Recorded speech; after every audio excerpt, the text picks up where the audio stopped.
Престъпих този праг в един ноемврийски топъл следобед, а градът отвън бе твърде шумен.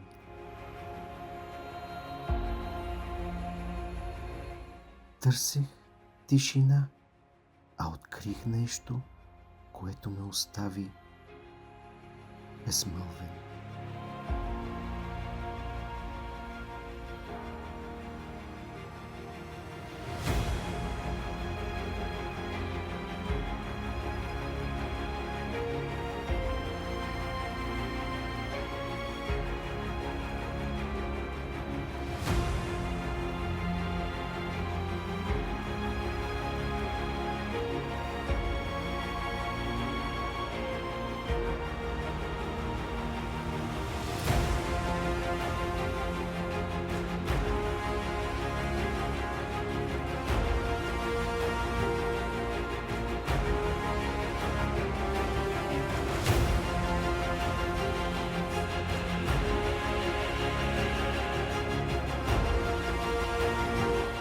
Спрях пред тези елени, застинали в камъка преди векове.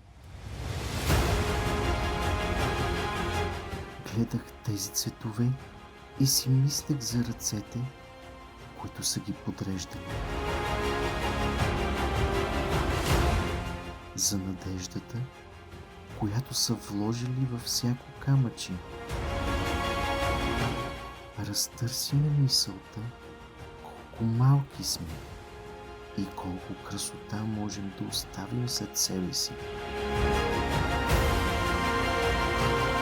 Готов съм да ви разкажа моята история за малката базилика.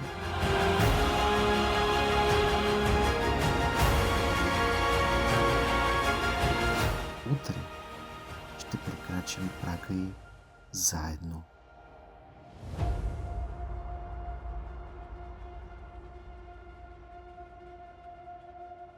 Пригответе се!